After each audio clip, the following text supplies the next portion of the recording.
Good afternoon. Welcome to Channel 10 News. My name is Aisha Said, and on tonight's episode, we're going to be discussing the KRI Naggala sinking. On the 21st of April 2021, an unthinkable tragedy took place that the world should have seen coming, but we didn't. What kind of disaster was staring us right in the face and we couldn't see it? The KRI Naggala sinking. During the early hours of that fateful April morning, Air Chief Marshal Tejar Janto, commander of the Indonesian National Armed Forces, reported to his superiors that the KRI Nanggala was thought to have disappeared in the ocean 95 kilometers north of the Indonesian city, Bali.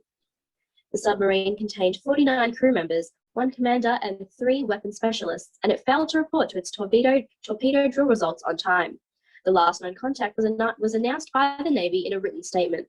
The Nanggala had requested to dive to fire an SUT torpedo at 20 o'clock the day before.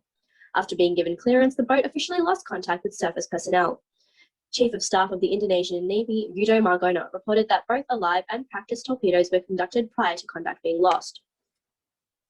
A distress call was sent out to the International Submarine Escape and Rescue Liaison Office at 9:37 a.m. to officially declare and report the boat as missing and presumably sunken. One of the earliest theories proposed about the disappearance was that the Nanggala experienced a power outage and then sank to a depth of 600 to 700 meters below ocean depth. Within 24 hours, a crisis center was established and equipped with an ambulance and a mobile hyperbaric chamber.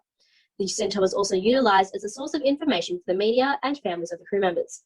On the 22nd of April, it was announced that if the ship had sunk, that there was enough oxygen reserves to last the entire crew and passengers for a total of 3 days, giving them time until the 24th of April, 20 o'clock.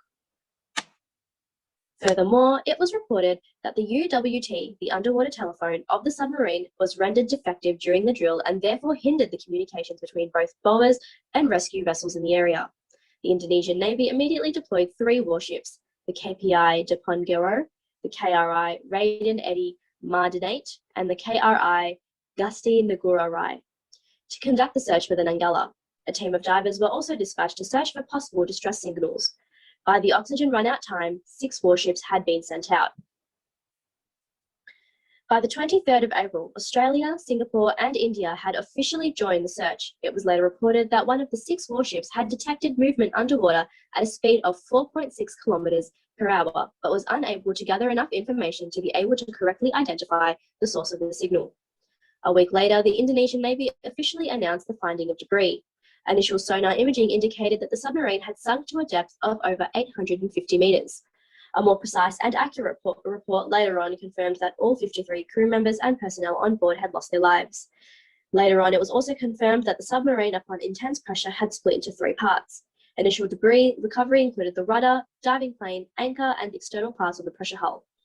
As of mid-May, the Chinese Navy is officially assisting in a full recovery of the wreck, as well as discussions between the Indonesian Navy and state-owned oil regulators SKK Migas for a recovery mission. Many individuals blame the Indonesian Navy for their use of an extremely old submarine for the sinking of the Nanggala. What do you think? Now I'm going to pass the baton on to our next reporter, who's going to discuss the cause and effect of this tragedy. Thank you so much. Thank you, Ms. Aisha, for your brief explanation. The disappearance of Kri Nanggala 402 gave a huge impact to the people all around the world, especially to the people of Indonesia, as this is their second disastrous tragedy in the year 2021 after the crash of Sriwijaya Air Flight 182 in early January. Malaysia, Singapore, and China give hands in finding this missing submarine. First of all, Malaysians expressed and shared their grief and sadness over this tragedy together with Indonesian people.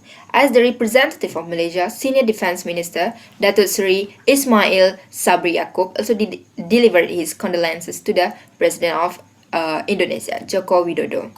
Malaysia did send help by sending off its submarine rescue ship. The Royal Malaysian Navy (RMN) placed its submarine navy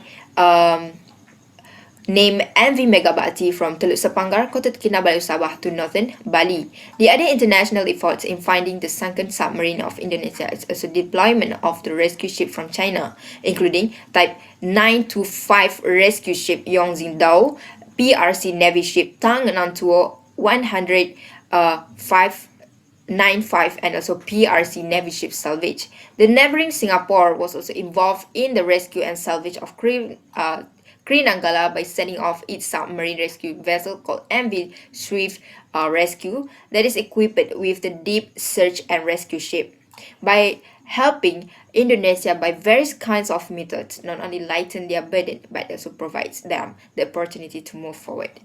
By the way, Sir Akmal, are you there? What do you think about the cause and effects of this tragedy? Yes, I'm here. Thank you, Mrs. Alia. Alright, so for the cause and effect of the tragedy, I would say it is not yet clear as it is still under investigation. But there are many hypotheses were made regarding the cause of the sinking of the submarine. Alright, so let's move on to the first cause. The possible cause is probably due to the material or mechanical failure of the submarine.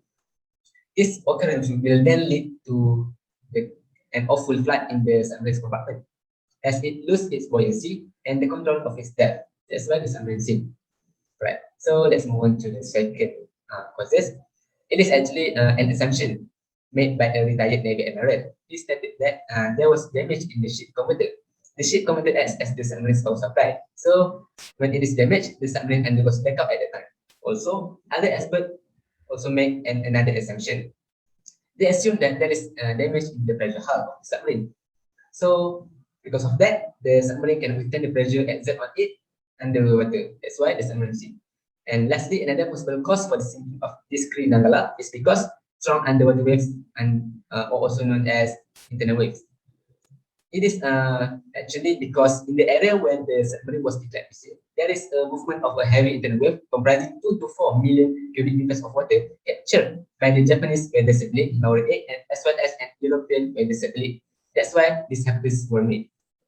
So yeah, those are the possible causes assumed by several individuals for the sinking of the Green Angala 402 submarine. And I think that's all. And I'm sure all of you want to know more about this tragedy, right? So I'll pass to reporter Iman for further details. Thank you. Thank you, Akmal. Right now with you, reporter Iman. The sinking of the Indonesian Navy's KRI Nanggala had definitely become one of the most disastrous submarine catastrophe in the world. Hence, this tragedy really should be taken into account by all country leaders. Though the reason to why the submarine could sink is still unknown as this case is still in investigation, there are some safety precautions that can be implemented so that this event would not occur again in the future. Firstly, to keep the country's defense at its peak, the upgrading and modernizing of the maritime forces is a must. Whereas having equipment for the maritime forces is important, yet the vitality of the maintenance of those equipment far outweigh its viability. In simple daily terms that we usually heard is quality is over quantity. Generally, it is good to have equipment needed for the army, but it is also important to maintain its maintenance in such to reduce the risk of the malfunction of the device so that it will not backfire to us instead. Next, the Army also is responsible to take swift action by contacting the International Submarine Rescue and Escape License Office, ISMERLO, upon having any emergency regarding submarines. ISMERLO is an international organization that intends to work with a worldwide reaction regarding a dismissed submarine and to improve their capacity to react to a call for help. Lastly, in emergencies regarding the dismissed submarines, one country with submarine operating navies should have their own submarine rescue vessel, as such to immediately start the rescue operation while waiting for the help to arrive. Unfortunately, in the region of the Southeast Asia, where we are living right now, there are only 3 countries out of 5 are equipped with their own submarine rescue vessel, which are Singapore with their MV Swift Rescue, Malaysia with their MV Megabakti, and lastly Vietnam with their Yak. Having these submarine rescue vessels definitely can lower the risk of such mishap to occur again in the future. For the impact to the society, as we all know, this Naggala tragedy has affected many people in the society and even in the nation emotionally the most, I would say. The impact is not just emotionally, but in terms of several other factors too.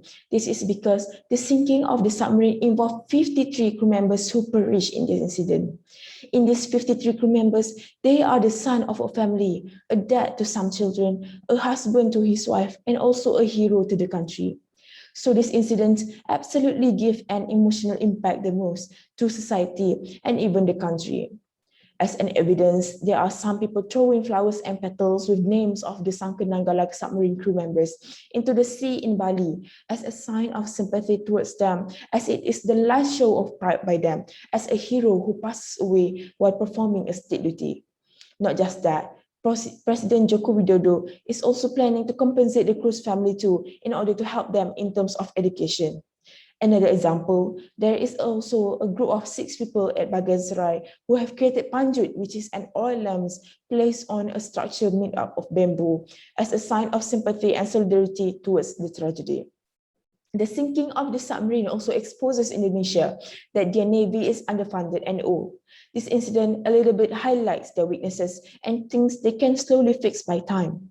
The servicemen of the country were also criticized for the problem as they are being said to not invest enough for the complexation of the country's defense. As a result, the servicemen are now afraid for their safety and also angry at the same time, as they have to change something related to maintenance mainly. A similar submarine, which is the KRI Chakra 401, will also be grounded for the time being, which means that the operation of mission must be temporarily halted first in order to prevent similar disaster. Two of the reasons are because there is no certainty that the submarine is seaworthiness yet, and the submarine is actually just 4 years younger than KRI Naggala 402 submarine. Then I will pass to reporter Afiq for further discussion on this issue. On March 8, 2014, Malaysia Airlines Flight 370 disappeared while flying from KLIA to Beijing Capital International Airport. However, this is quite close and similar to set as an illustration for what is happening to Indonesia. How this kind of tragedy impact to our country yet become a global issue. The aftermath of this tragedy was the criticism of Malaysia authorities' management of information. Besides that, the inflation on Malaysia Airlines' financial system, the compensation for victims' relatives, so on and so forth. Well, let's recap a bit on how Malaysian reacts to KRI Nanggala 402. One of Malaysian YouTuber published this video about his reaction to the CNN Indonesia's evacuation plan of KRI Nanggala 402. The news highlighted that the effective evacuation plan is needed, as well as it is not an easy task to handle, and the risky part is when the submarine sank deep to 838 meters below the water surface. There are a few factors that should be taken into account. The difficulty level of the location where the submarine sank, based on a marine expert analyst, Wisnuwardana gave the statement that the evacuation process requires a long time and extra equipment. Other than that, Heka Liam, a Malaysian ML Studio speaker, also talked about the chronology and theory of the tragedy to spread awareness locally and internationally through social media. Most of the reaction of Malaysian is sadness and grief, along with a lot of praise, since Indonesia is a neighboring country that shares a lot in common, as well as language and culture. Last but not least, Malaysian celebrity preacher Ustaz Abid Liu extending his help to 5 of KRI Nanggala victims' families in Indonesia. This clarifies that how strong our bond with neighboring countries, not only Indonesia, but beyond the ASEAN countries. Do not forget to mention Commonwealth as well. As an example, Malaysia is one of the members of OIC. We stand for Palestine, along with expressing a strong support for Prime Minister Tan Sri Muhyiddin Yassin's address, the efforts as proof of Malaysia's determination to want a solution as well as justice for the Palestinian people. That's all from me. So I would like to give the floor to Rishan for conclusion. Thank you. Good morning, everyone. I'm Rishan Raj, and in order to conclude it all, the tragedy involving Indonesia's very own submarine, the Queen Naggala, has been thoroughly heartbreaking. Parents of the affected ones had to endure a 5-day period just to get to know if the children are actually coming home alive or not. This incident thus has been one of the worst things that ever happened in the year 2021, and it will be talked about for many more years to come. There were several goods though that took place in this incident. One of it being countries involving Malaysia, Singapore and also China aiding to Indonesia in their search mission. They offered some of their very own submarines in order to be included in this search mission, and thus it made this search mission successful as it is. In addition, the people of Malaysia and Singapore has also shown their great empathy for the people of Indonesia. They have sent their heartfelt words through media platforms such as Instagram, Facebook, and also Twitter. In addition, the President of Indonesia has also thanked everyone who were involved in the search mission, and he promises a few things. One of it being that the Indonesian Maritime Force has to be improved infrastructure-wise, and also they have promised to always have an on-call rescue team at all times. This is to make sure that an incident like this never ever takes place again, and it also guarantees the safety of the Indonesian soldiers, mainly those on air or on water. Finally, we would like to say our heartfelt messages to all of the victims involved, the families and everyone, and thank you.